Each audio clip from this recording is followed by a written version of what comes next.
Hey folks, welcome back to Good Enough Customs. So we are continuing on with the transmission install and making sure this thing runs and just trying to get this goofy truck streetable so Jackson can, have something to drive. What truck, you might ask? Well, we are dealing with Mr. Harvey Dent here. So don't mind the mess up there. Lots of pieces and parts going around over here. So we got a lot of stuff going on right now. So we're kind of in the middle of everything. Anyways, so this one is going to be continuation and finishing up from the transmission. If there's time, then maybe we'll get into some brakes and front suspension and all the joys and pleasures of rebuilding ball joints and wheel bearings and all that fun stuff. So anyways, so stay tuned, and I guess we will catch back up with you in just a second. Well, good morning, folks. Back at it. Oh, definitely slept in today. It really sucks getting older. It used to be whenever I'd sleep in, it was like 11, 12 o'clock. It was just like, man, that was great. I slept in so late. Now it's just like, wow, I slept in so late. 8:30. So, oh my goodness. So yeah, for me, it's a little bit of a late start. But anyhow, just getting out here to the shop. I had to get a couple quick little things done real fast, and then now I'm ready to get started on the red truck. I don't know, man. I think I like calling it Harvey Dent. I like that a little bit better than the Raggedy Andy thing. What do y'all think? Raggedy Andy, Raggedy Ann, Harvey Dent? Throw it down there in the comments. Let me know. Anyhow, so left off last night. We've got the top bolts to put in on the bell housing. All the wiring connections to make. We got to put the exhaust back on. Training tube, dipstick tube in there, hook up the shift linkage, all that crap. So we're fairly close-ish. So I guess I'm just gonna go back to my my second home this week, which is underneath this damn truck. So we'll catch up with y'all here in just a moment. So I went ahead. I had just a pad of paper towel just kind of crammed in the dipstick hole. Just to keep it from, running out everywhere, because this thing's actually got plenty of fluid. And that dipstick comes out, boy, it's just puking everywhere. So, yeah, so we got a little bit down here in the pan. You can see that's the paper towel I had jammed in there. It actually wicked up overnight and was dripping onto the floor. So now I've got that guy jammed in there. So now I just need to get, well, that's now in the way of that one bolt right there. And we still got a little ways to go to get seated. You can see that little, see if I can't get in there. You can see that little flange right here at the top. That thing needs to be seated nice and firm up against the grommet. So I still got a little bit further to go down, and we'll be ready to go on that. So I'm gonna run up top and do that, and then we'll move on to putting some bolts in. All right, so this bolt is the next one to go in.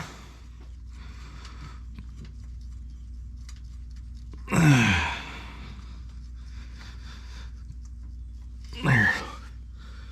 I got him finger tight-ish. So now I'm going to use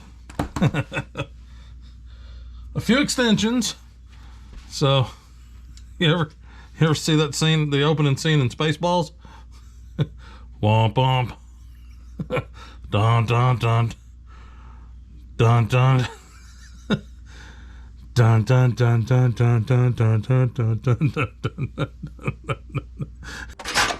Keep firing, assholes! Yeah, legit. I think it's 3.5 feet of extensions. And I've got this one right here. Let's see if I can't get this thing pulled out enough. This extension, it's a Craftsman. I don't remember where I got it, but damn, it is one of the most handy extensions I got. It's got this rounded tip on it, and it's kind of beveled in a little bit. So you can set it on there. If you set it on there all the way down, it's pretty much a straight shot. But if you just pull it out just a little bit, a little click, now it's got all sorts of little articulation on it. And it is a godsend for stuff like this, especially whenever you're trying to use one of these universal bits, you know, and they get all floppy, so they're just really, really aggravating to deal with. So put this guy on it. I should be able to reach it from the back side here.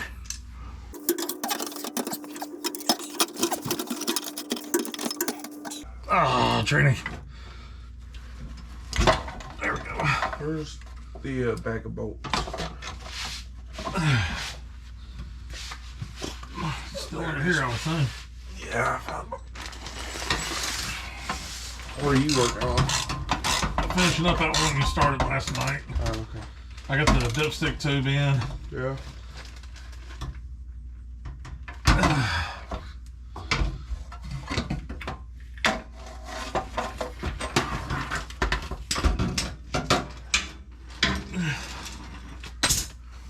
Well, I'm gonna get the very top one in. Yeah. If you need to move The light. that light, that's fine. I probably will, but I'll try and move on. I mean, you can move it out of the way, son. I was just using it to maybe be able to see. So there's two up there. Really? There's one that is a challenge. I was gonna get the one that we had to get last time because we didn't find it. Yeah, and that's fine. But there's another one just between the one that you put in last night Yeah. and the one that I'm doing now. yeah. All right. There's one between there, but that one has the dipstick tube. That's what holds the dipstick tube in. Oh. So we might have to rotate the dipstick tube. So am I gonna need another bell housing bolt? Maybe. Well, yeah.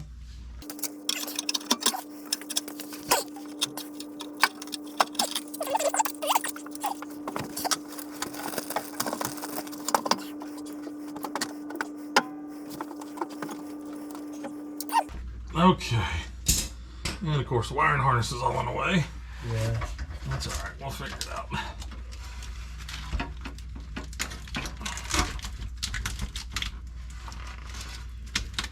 I can't shove this guy. Yep. No, go here.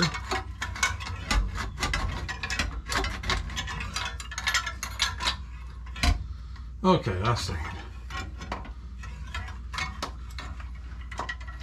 Now, there is a bracket there for the wiring harness, but I'm pretty sure I'm not going to be able to make that thing move where it needs to go. So we're just going to act like we didn't see it. Hold that light back where you had it.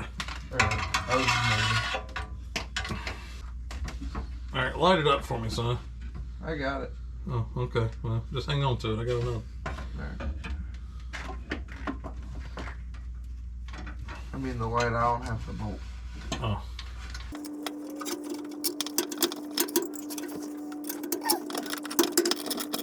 Can you see my ratchet or my socket? Yeah. I just need you to, if you can, get your hand down there and just kind of pull up on the socket a little bit. All right. To straighten it out.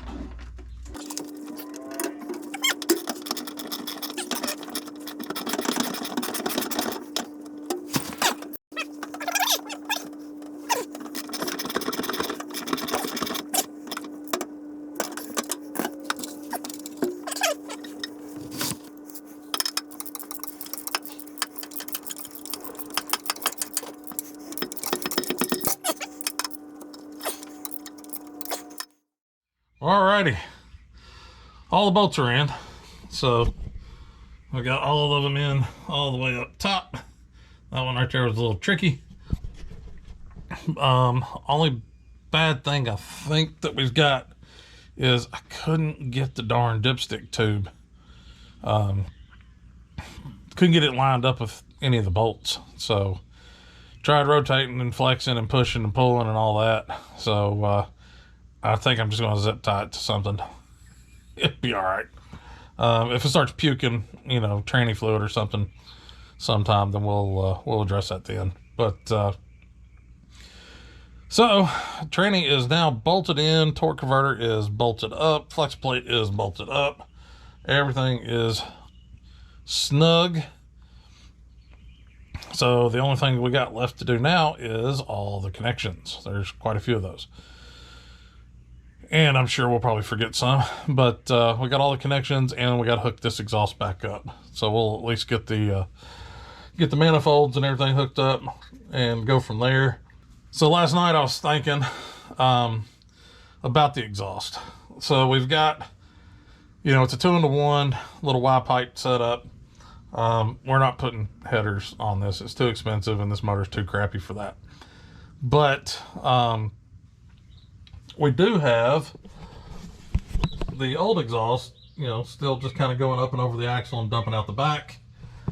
My thought is, since we're going to put a flip kit on this guy, we're probably going to run out of room over here between the body and the axle. So we're probably going to have to do something about all this. So what I may end up doing is, and I'm not sure yet, but what I may end up doing is going ahead and putting this, the exhaust manifold and everything back on, or the Y pipe, bring it back here. And we're just going to do a little temp setup, probably just a little coupler to couple that thing together, and call it good for now. And then when we lower it, we'll probably end up with a something similar to what I've done with Big John and Steve, is just do a little 45 cut down and just, you know, dump it out in front of the axle or something.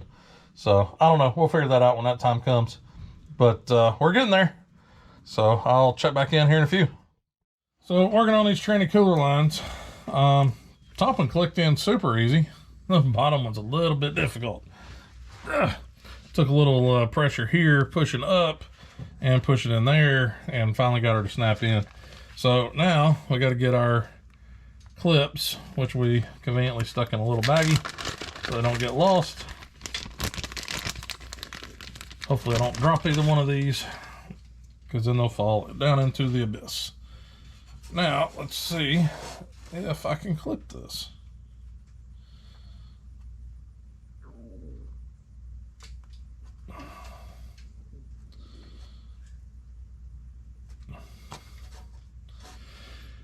I need this little guy.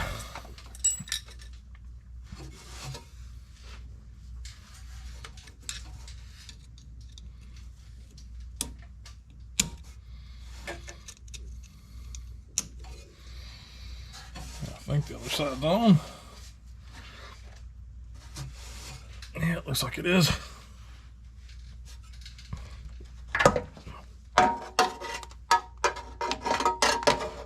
Nope, it is not. Of course not. Why would it be?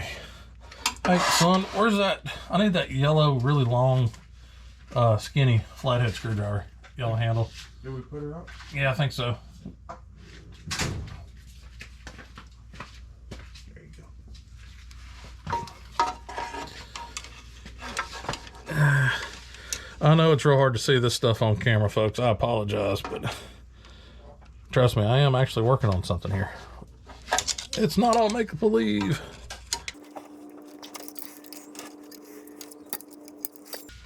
I need a third arm.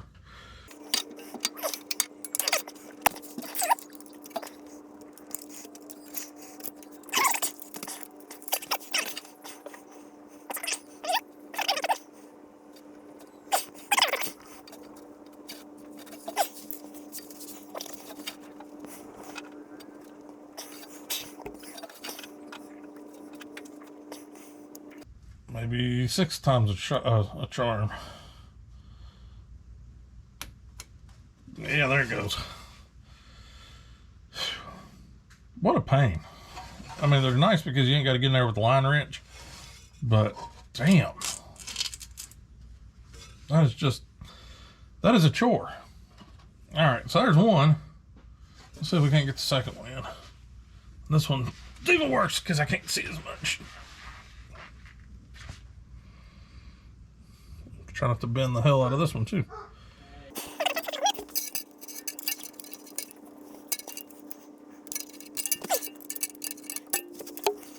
What a pain in the butt.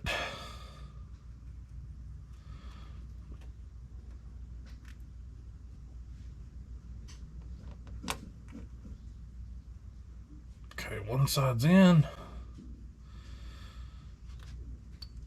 The other side's in.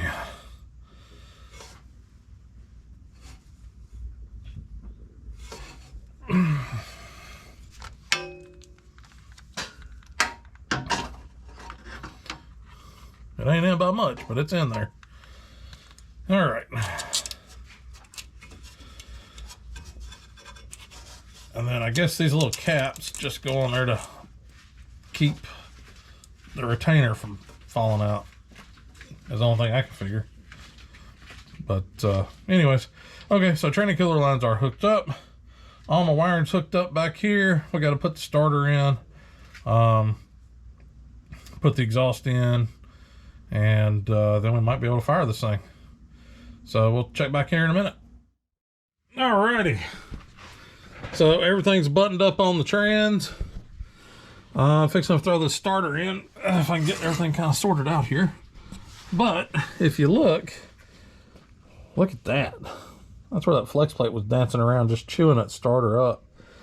I don't think it's affected anything on the starter. It's just got a really nasty little gash going through right there. But I'm gonna go ahead and get this starter mounted up here and get it wired up, and then I guess we're gonna throw the exhaust back on, and maybe give this guy a test fire here shortly. So I'll catch back up here in a minute. I'm not gonna film putting a starter on. That's routine. So anyways, I'll be back. Alrighty, exhaust is all bolted up, starter's on right there. Got him all wired up. Cooler lines are in, all the bolts on the bell housing are in. One little note is, and I didn't think about this when we were doing it. We dropped the exhaust out when we had the rear tranny crossmember out. So that was a fun little surprise when we went to put the exhaust back in. It was too long. It wouldn't reach. I couldn't get it all in there. So I ended up just cutting the flange off. It had to come off anyways. So I cut that flange off. And so now we're just Bluetooth from here to the muffler. I'll figure something out there. I've got some 3-inch stick up on a shelf. So, I mean, worst case, I can do something. We'll figure something out there. Like I said earlier, the exhaust is not the way it's going to be. We'll probably end up putting a little different muffler on it and just doing a rear dump. So anything I do on this exhaust just to get it on the road is going to be temporary. So anyways, that's it for down here. I guess I'm going to head back up top and get the plugs back in, get the wires back on, and get everything kind of hooked up and ready to go. And maybe we can fire this thing off here in a few minutes. All right, so for now, we're going to reuse these nasty old plugs that came out of it. I'm just going to hit them with the wire wheel, just try to clean them up a little bit. And then I'll shoot them with a little brake clean afterwards.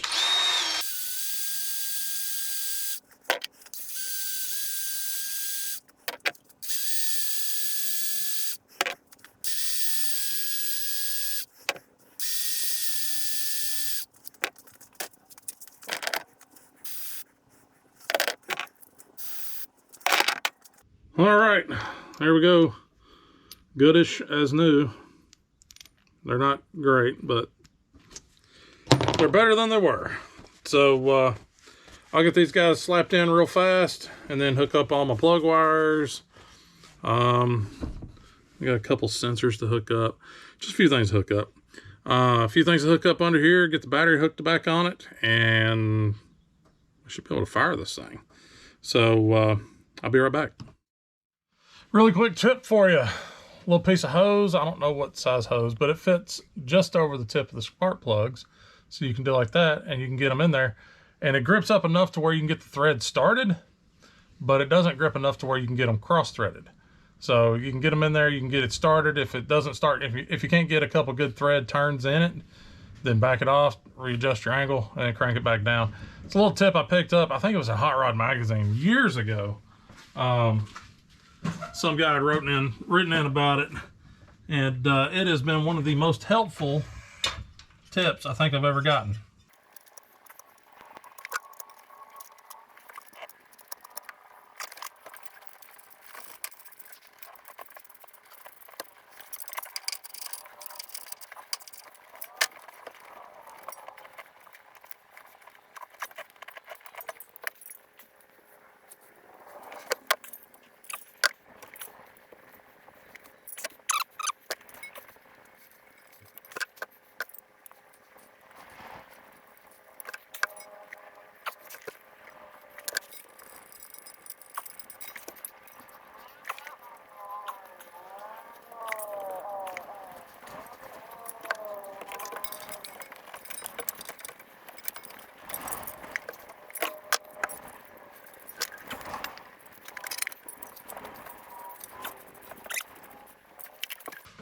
All right, everything's hooked up.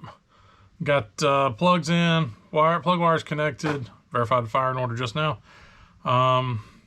Ignition coil's hooked up. Ignition control module's hooked up. Everything's hooked up underneath the truck. The only thing that we don't have hooked up here is the, I guess, the mass airflow sensor and whatever the other one is. So those guys, they're in with that tube. I just hadn't put the tubes and stuff back in here. So we'll probably just try firing it like this, and then we'll see what happens. So I'll be back in just a second, as soon as I get the battery hooked up and make sure the keys are in it and all that fun stuff. All right, let's see what happens.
Well, that's just fantastic. We got a little smoke rising over there.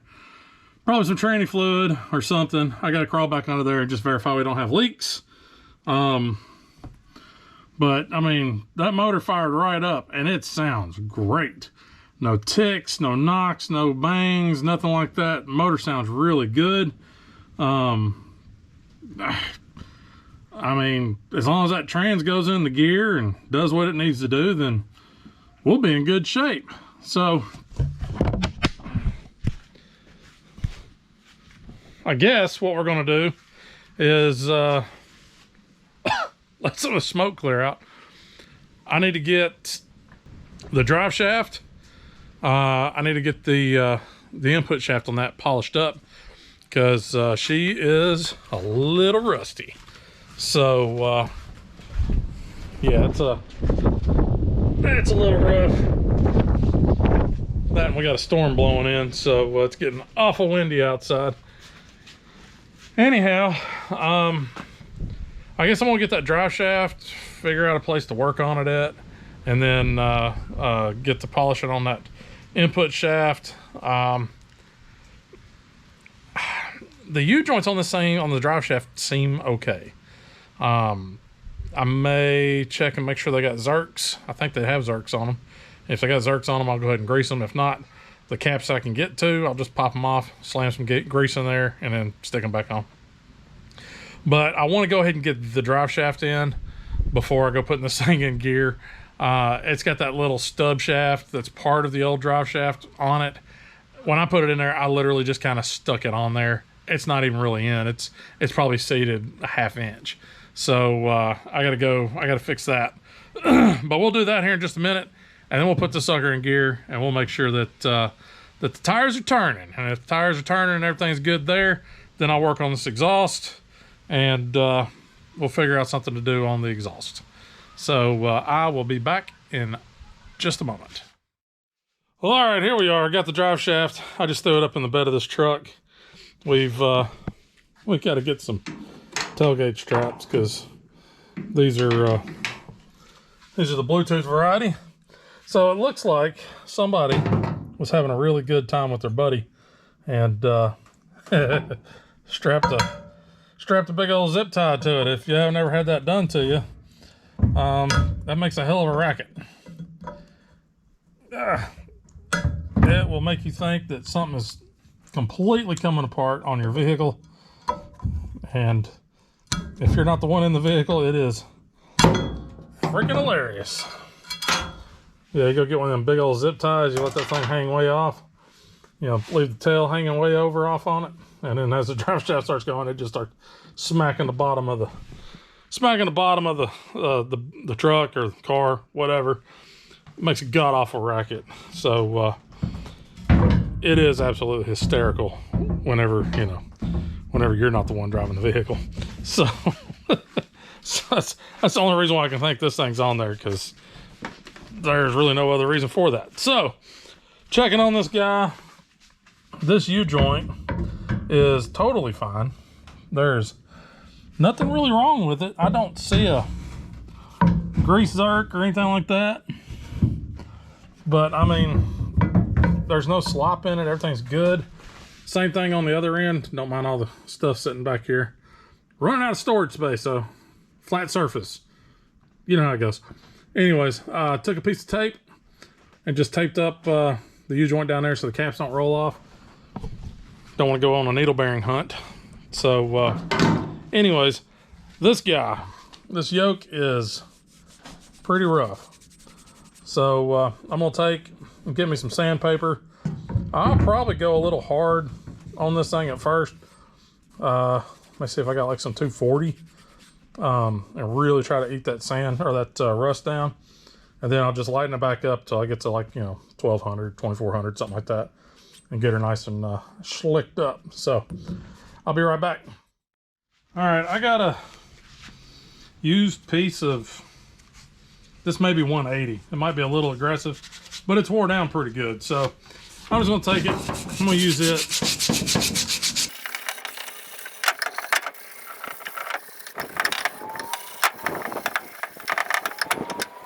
I'm gonna shoot a little brake clean down in there, get this trash out of the end of the shaft there.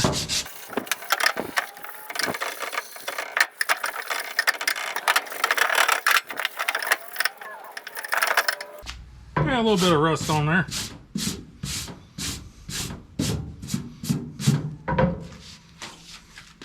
Now it's all on my hands.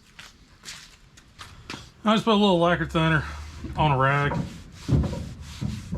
I would use brake clean, but I'm almost out of brake clean. I got a bunch of lacquer thinner. So, all right. So, definitely got some sand marks in it, which that's okay. That's not the end of the world there. Now I'll go get some finer grit sandpaper and get at it with that. So I grabbed a little 600 grit and some 1500. So So we're gonna get at her with some 600 real quick, and just try to polish it out a little bit, and then we'll probably move to throwing a little WD-40 on there and doing some with the WD-40 on there as well.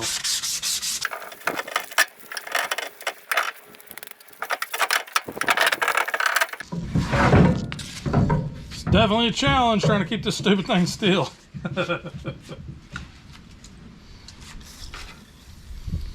Alright, throw a little WD-40 on her. Smear that around.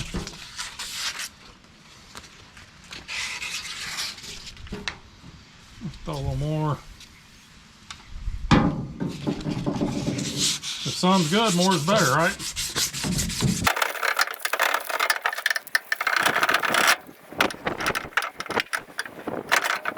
We got one spot that's a little pitted right there.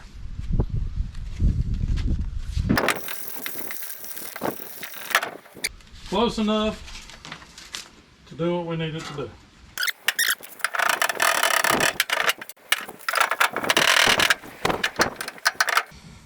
Yeah, that'll work. So let me clean in here and get that, you know, so it's not so just terrible. Now, if I had a big old pipe cleaner, I'd use it, but all I got is this little brush. That should work. Just brushing them teeth. Mama says that alligators are ornery because they got all them teeth but no toothbrush.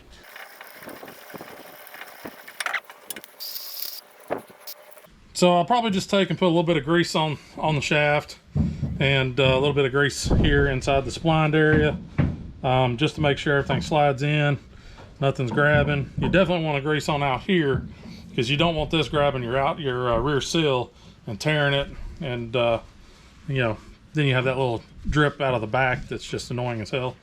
So anyways, that's that. That is cleaned up and ready for installation. Minus the greasing. There we are. Okay. All right, got the drive shaft in. That was pretty tight. That yoke is extremely tight. So now, drive shaft's in, truck's running. I got Jackson in there. He's gonna start it up, and then he's gonna put it into gear, and we're just gonna check and verify that it's actually turning the rear tires. So go ahead, start it up, put it in gear. Don't gas it or nothing. Just put it down and drive. Let off the brake. I'll tell you when to hit the brakes.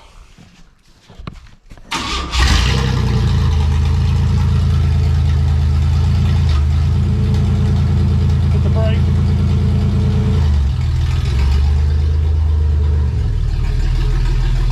Let off. Hit the brake. Put it in reverse. Let off. Hit the brake. Put it hard.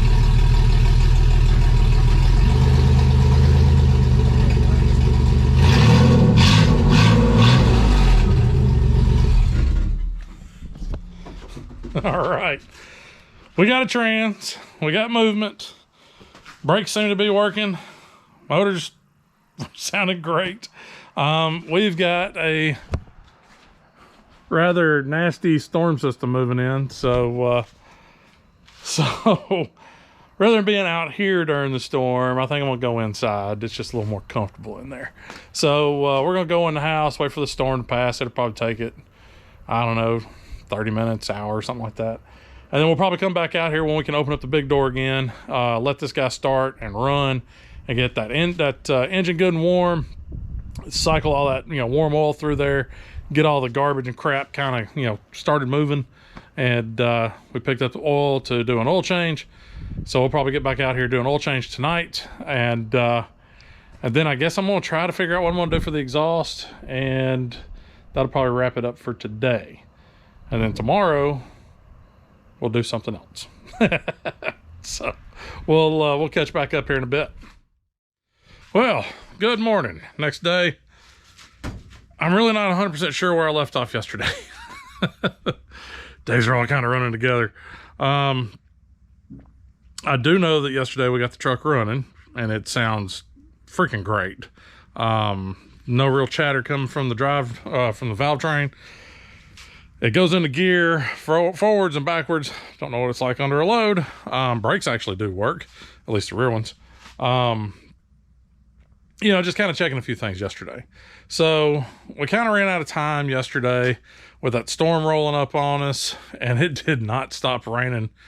It rained pretty hard for a while, and then by the time it finally tapered off, it was like 7:30, 8 o'clock. And I was like, you know what? I'm done. I'm gonna grab a shower and just chill. I mean, it is my vacation after all. So,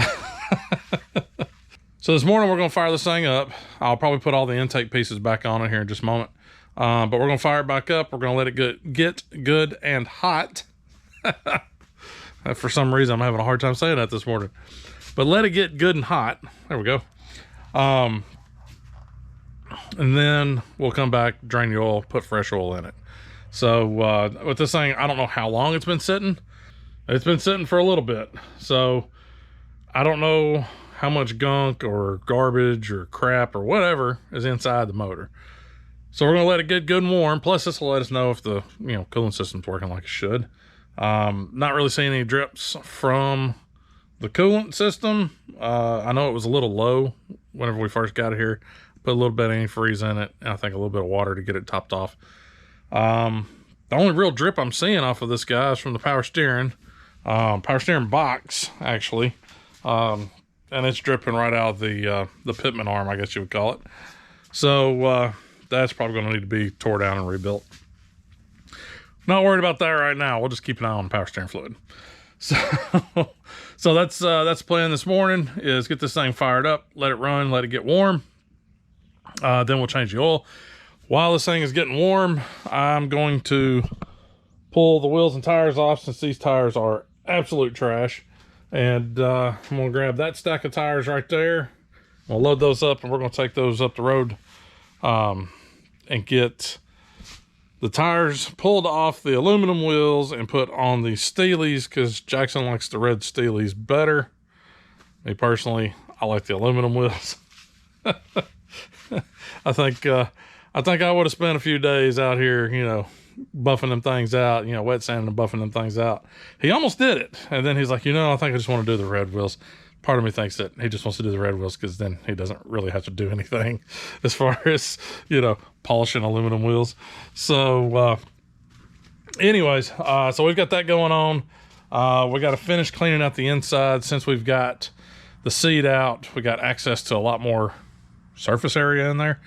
So I think we're going to clean, once we get this thing back on the ground and out in the driveway, we're going to clean the inside, get this floor mat.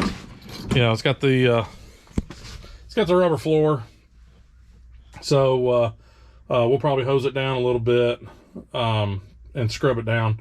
Just try to get some of this crap out of here, and then go from there. So the truck will not be on the road just yet.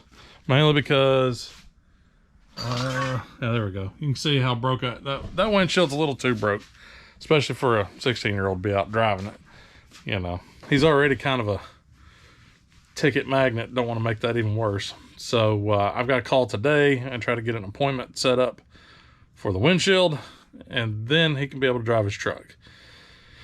Okay, everybody got that? Here we go.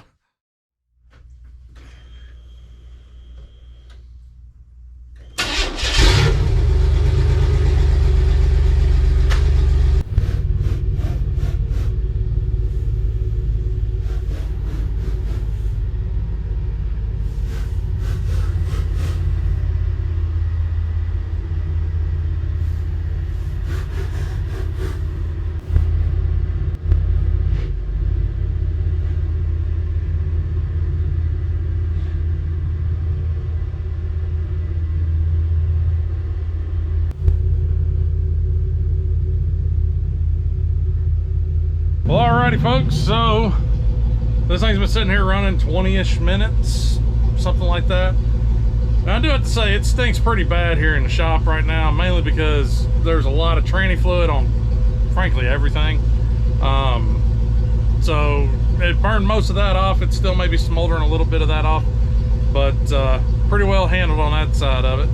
I've been sitting here watching the thermostat, temp gauge, and it is literally just sat right where it needs to be.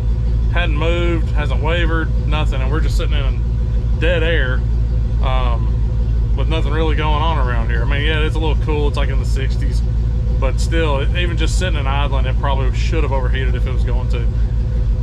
So that's good. The one thing that's really kind of blowing my mind right now, let me get y'all in here so you can see this. But yeah, look at that oil pressure. I mean, we're like 60 pounds of oil pressure. I'm guessing that line in the middle is going to be 60 maybe, so we're in the 50s. 50 pounds of oil pressure.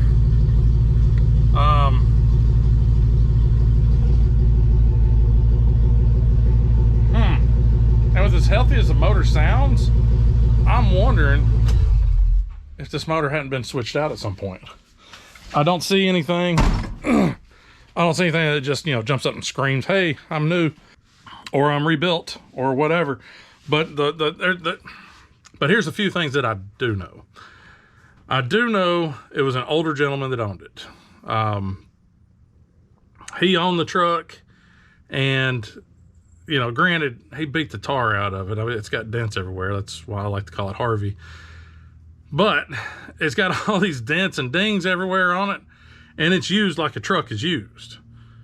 But mechanically, it seems to be in pretty good shape. Now, granted, the flex plate, you can't help that breaking. That's just, you know, luck of the draw, so to speak. So flex plate breaking, probably that's what smoked the transmission. So my guess is this thing's had a motor swapped out at some point. I mean, I don't know of many 300,000 mile motors that's going to be pushing out 50 PSI, 50-ish PSI of oil pressure. They're probably going to be somewhere in the 20, 30, you know, because it's going to be tired. This motor doesn't sound tired. So we may have really lucked out on this guy. So anyhow, here's what we got going on right now.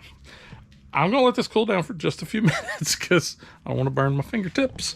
But we got the oil good and hot. We're going to let it sit, drain down, cool off a little bit. Then we'll drain the oil out of it and swap out the oil and the filter and all that stuff. So right now, let me grab a flashlight. Hang on a second. If I grab one off charge, I got to grab another one, put it on charge. I don't want to be that guy.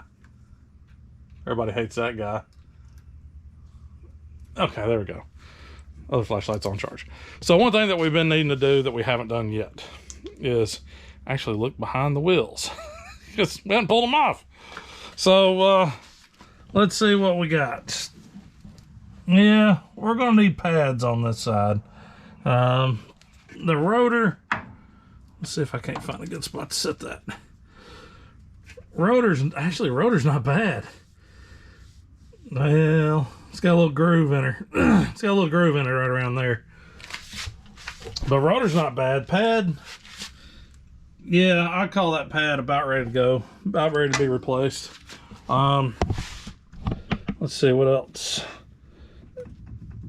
Yeah, we're gonna need wheel bearings.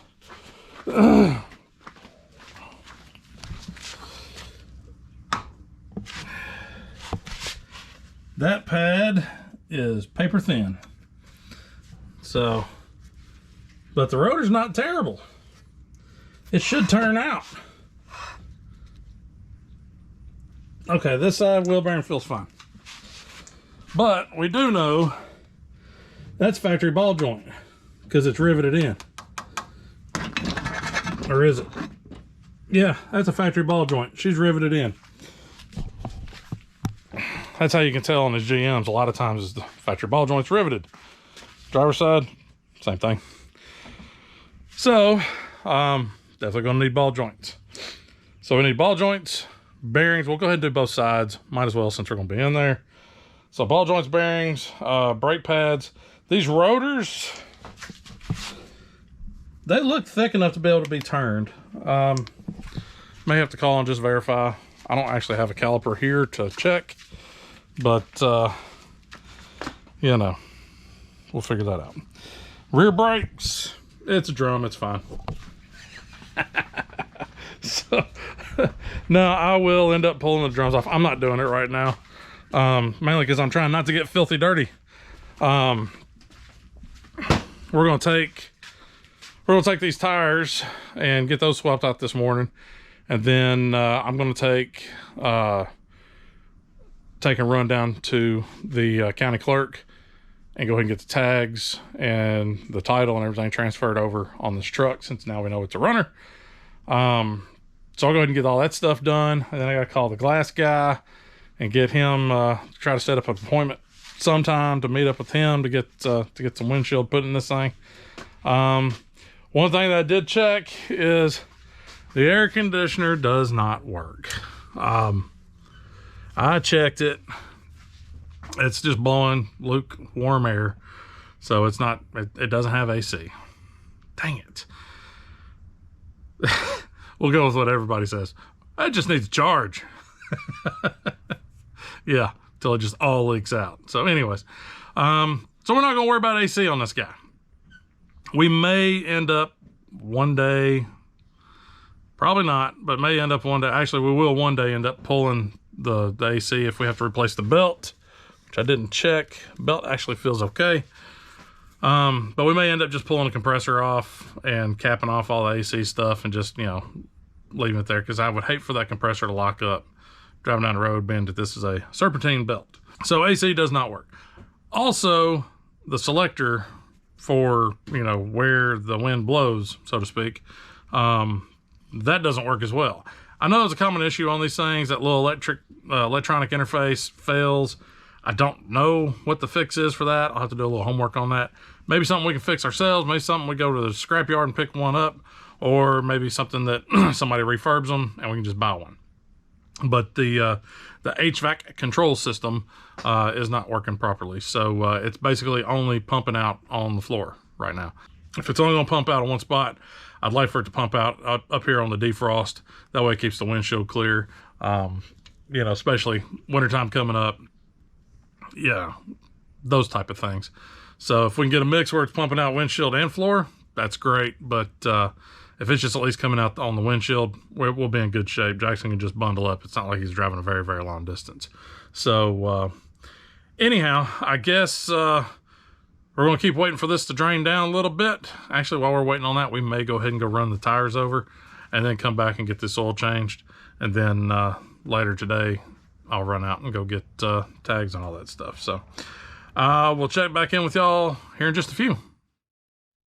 Alrighty, folks. So a little catch up real quick. Jackson's going to be cleaning up the interior, since there's no seat in it right now, so we're still letting the seat air dry. He's going to scrub down the rubber floor mat because it is funky. Anyways, where we're at right now. We just took all the wheels and tires over to the co-op because we don't have a tire store, in and around my area. So we took it over to the co-op. They said they're pretty booked up today, so it'll probably be tomorrow. No rush. Truck's gonna be here. So getting the tires swapped out, probably gonna cost around about $100 to do that. Bought the truck for $600. $300 on the transmission. We got roughly $200 in the pieces and parts for the motor to get it to run. Basically, before the wheels and tires and stuff, we're sitting at $1,100. So we're $1,100 into a running and should be driving truck. The rear wheels turn. It has to drive. It may not be super fast, but it'll drive. So $1,100 in now. Tires probably around about another $100. I don't know how much a windshield costs, but this thing needs a windshield something fierce. I'm guessing $200 to $300 there. I hadn't put a windshield on a vehicle in probably 12 or 13 years. We still have to do the brakes and ball joints and bearings. I don't know the amount on that just yet, but I'm going to figure it's probably going to be about $200 worth of pieces and parts. So we're looking at about 400. We'll call it 400. 500 including the tire stuff. Let's see. I just ordered shocks. That was another 200. So we're at 700. Roughly $1,800 is what we're probably going to be in this truck. There may be a few more, but we should be sub $2,000 in a running driving truck for Jackson to be, driving to and from It's cool. So it's a little higher than I wanted to be. I was really hoping 1,500, but the training kind of, having to replace that training really kind of screwed us up. But that's okay. You know, we got a good training in it. So yeah, around about 1,800 bucks is what we're at right now, or we will be very shortly. So all the little odds and end pieces, $2,000. So yeah, you can actually still build a vehicle for around $2,000. It takes a lot of work and a lot of price shopping and hunting and all that. So anyways, I'm going to wrap that up for now. There'll be more content on the truck coming because we got to do the suspension stuff and the brakes. So we'll probably try and tackle that next week, as long as the parts get here in time. So we'll try and tackle that next week and get this thing to where it's actually on the road. So I do appreciate y'all guys watching. We just hit 900 subs. So 900 subscribers. Fantastic. I'm super pumped about that. Channel's only been around since last December, so we're shy of a year by a month and a half. So let's see if we can't make it to 1,000 before December. That'd be fantastic. I do appreciate y'all guys' comments. Please keep them coming. I love answering questions. You know, if you got any question, throw it out there. If I can answer it, I will. If I can't, I'll tell you. So if you like the video, go ahead and hit that like button. If you made it this far, go ahead and hit the subscribe button. It's right there. Just hit it. Go ahead and subscribe. Thank y'all so much for watching. Tune in next week or the week after, and we'll have a little more content on, I think I'm going to start calling this thing Harvey Dent. I like that one a little bit better than Raggedy Ann or Raggedy Andy. But we'll have more content on this truck coming up. So till then, just remember, it ain't got to be perfect. It's just got to be good enough. Just like this truck, it's just good enough. So we'll talk at y'all later. Have a good week. See you next week.